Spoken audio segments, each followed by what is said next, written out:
அஸ்ஸலாமு அலைக்கும் வரஹ்மத்துல்லாஹி வபரகாத்துஹு. என்னுடைய பெயர் முபாரக், புர்னையிலிருந்து பேசுகிறேன். என்னுடைய கேள்வி என்னன்னு சொன்னால், என்னுடைய மூத்த சகோதரர் கடந்த 6 மாதங்களுக்கு முன்பு வஃபாத்தாகிவிட்டார்கள். அவங்க மேலே நான் அதிகமான பிரியம் வச்சுருந்தேன். இப்போ என்னன்னு சொன்னாக்க, சில சமயங்களில் நான் தனிமையில் இருக்கும் பொழுது அவருடைய நினைவு வரும் பொழுது என்னை அறியாமலே கண்ணிலிருந்து நீர் வழிய ஆரம்பிச்சிருது. ஓரிரு நிமிடங்கள் அந்த மாதிரியான சூழ்நிலை இருக்குது. இப்போ இஸ்லாத்தில் 3 நாட்களுக்கு மேலே துக்கம் அனுசரிக்கக்கூடாது அப்படின்னு சொல்லிட்டு இருக்குது.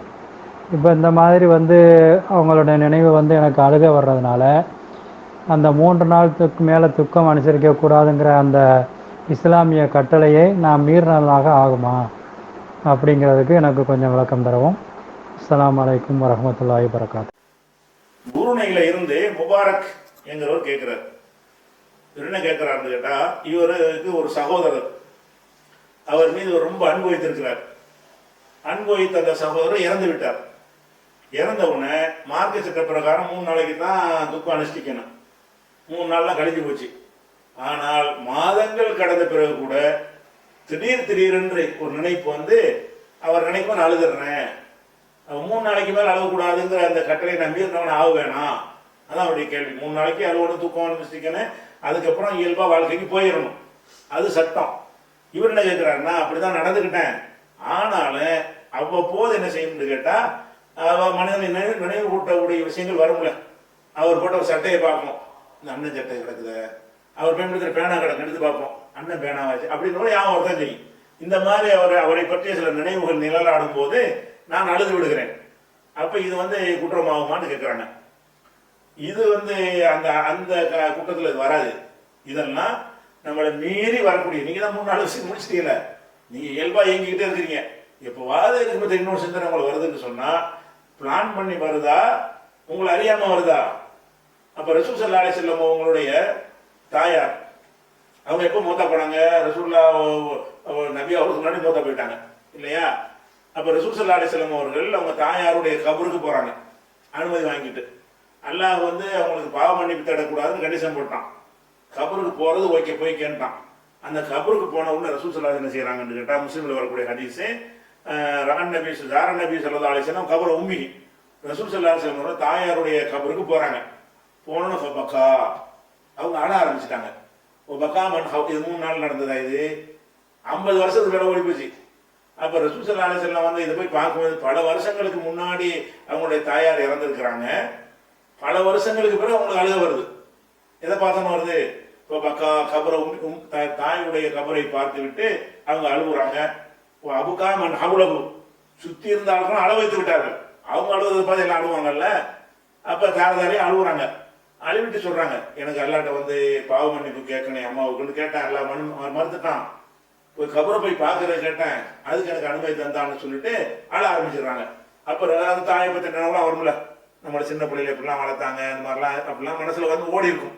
அப்படி நிழலாடும் போது ஒரு அழுகை வரும் என்று சொன்னால், அது மீறினது ஆகாது என்பதற்கு இந்த ரசூல்லாவுடைய ஒரு தன்மை ஆதாரமா இருக்குது. அப்படி மீறினதை அவர் செஞ்சிருக்க மாட்டாங்கல்ல. 10 வருஷம் கழிச்சு கூட ஒருத்தங்க ஞாபகத்தில் வரும். என்ன உதாரணமா, ஒருத்தர் உங்க அண்ணன் இறந்து போயிட்டான்னு வைங்களேன், உங்க அண்ணனுடைய மகளுக்கு நீங்க கல்யாணம் பண்ண போறீங்க 15 வருஷத்துக்கு பிறகு. இந்த கல்யாணம் அன்னைக்கு அவர் ஞாபகம் வரும். அந்த மகளுக்கு கல்யாணம் பண்ணு, அவர் இருந்தா நல்லா செஞ்சிருப்பாரு, நம்ம செய்யறோமே, அண்ணன் இருந்தா எப்படி இருக்கும், அப்படி அக்கறை செய்ய இருக்கையா? சில நிகழ்வுகள் நடக்கும் பொழுது அப்படி ஞாபகம் வரும் என்று சொன்னால், அது நம்ம பிளான் பண்ணி வர்றது கிடையாது, அது வாட்டுக்கு வரும். பிளான் பண்ணாம வர்றதுக்கு அல்ல பிடிப்பான, குற்றமா பிடிப்பான் அல்ல. ரசூல்லா சொல்றாங்க, மனைவிமார்கள்ட்ட சமமா நடக்கணும், மார்க்க சட்டம். அப்படி நடப்பாங்க ரசூல்லாவும். ஆனா ஆயிஷா நாயகத்துக்கு கூடுதல் அன்பு வச்சிருப்பாங்க. அன்புதான் கூட, அந்த பொருளாதாரம் மற்ற விஷயங்கள் எல்லாமே கரெக்டா பிரிச்சு கொடுத்துருவாங்க. அதுல பாரபட்சம் காட்ட மாட்டாங்க. முகப்பத்து கூடுதலா இருக்கும், அன்பு கூடுதலா இருக்கும். அதை பற்றி ரசூல்லா சொல்லுவாங்க, ஹாதிஹி கிஸ்மத், இறைவா என்னுடைய பங்கை பொறுத்து சரியா செஞ்சுட்டேன். அல்லாஹும்ம ஹாதா ஃபிஅலி ஃபீமா அம்லிகு, என் கண்ட்ரோல்ல உள்ள விஷயத்தில் நான் சரியாக செஞ்சு விட்டேன். ஃபலா தலும்னி ஃபீமா தம்லிகு வலா அம்லிகு, உன் கையில உள்ள விஷயம் என் கையில இல்லாத விஷயத்துக்கு என்னை பிடிச்சிடாத. ஒரு ஆள் மீது அன்பு செலுத்துற, அன்பு பிளான் பண்ணி அன்பு செலுத்துவாங்க. ஒருத்தர் 4 புள்ள இருக்கு, 4 அவங்க புள்ள தான், ஒரு புள்ள மேல பாசம் கூட இருக்கும். அதுக்குன்னு பிளான் பண்ணி ஐடியா பண்ணி திட்டம் போட்டுலாம் வராது. என்னவோ தெரியாது, அம்மாவுக்கு இந்த பிள்ளைய பிடிக்கும், அப்பாவுக்கு அந்த பிள்ளைய பிடிக்கும், அதெல்லாம் சொல்ல முடியாது. இது நம்ம கண்ட்ரோல் மீறின விஷயம். அப்போ கண்ட்ரோலில் மீறின விஷயத்திற்கு எந்த ஒரு கொஸ்டினும் வராது, கேள்வி வராது. நம்ம மீறின விஷயம். ரசூலுல்லாஹ் சொல்றாங்க, இன்ன குழுப்பு பனி ஆதம பைன இஸ்பைனி அசாபி ரஹ்மான். அதாவது ஆதமுடைய மக்களுடைய உள்ளங்கள் இருக்குது, அது ரஹ்மானுடைய விரல்களில் 2 விரலுக்கு மத்தியில் இருக்கிறது. ஷரீஃபு ஹைதேஷா, 4 நபர் திருப்பி விட்டுருவான்ல, நம்ம சிரிச்சுட்டே தான் இருப்போம், அப்படி பெருட்டு அழுவ ஆரம்பிச்சிருவோம். இதெல்லாம் நம்ம கையில் உள்ளது கிடையாது. நம்ம உள்ளத்தில் ஒரு விஷயம் ஏற்பட்டு அதனால் ஒரு அழுகை வருது என்று சொன்னால், நீங்க துக்கம் கொண்டாடுறீங்க, சோகத்தை கொண்டாடுறீங்கன்னு அர்த்தத்துக்கு வராது. அல்ல அது பிடிக்க மாட்டான். அதனால உங்களுக்கு எத்தனை வருஷம் ஆனாலும் சரி அந்த மாதிரி நினைவுகள் வரும் என்று சொன்னால், இப்போ கூட எனக்கு ஒரு அண்ணன் மூத்தா போயிட்டாரு, இந்த மாதிரி பேசிட்டு இருக்கும்போது நான் நினைக்கலாம், இந்த மாதிரி இருந்தால் எவ்வளோ சப்போர்ட்டா இருங்க நல்லா அப்படின்னு நினைச்சேன்னா நீ கண் கலங்கிரும். தப்பாது, அது தப்பு கிடையாது. எல்லா மனுஷனுக்கும் இது உண்டு. ஆனால் பிளான் பண்ணி இது செய்யறது இல்லை. அந்த சூழ்நிலை சந்தர்ப்பம் என்ன செய்யும், அந்த நிகழ்வுகள் அப்படியான ஒன்றை ஏற்படுத்தும். மனிதன் அப்படி படைக்கப்பட்டு இருக்கிறான், அல்லாஹ்வுடைய ரசூல் அப்படி படைக்கப்பட்டு இருந்தார்கள். அதனால குற்றம் வராது.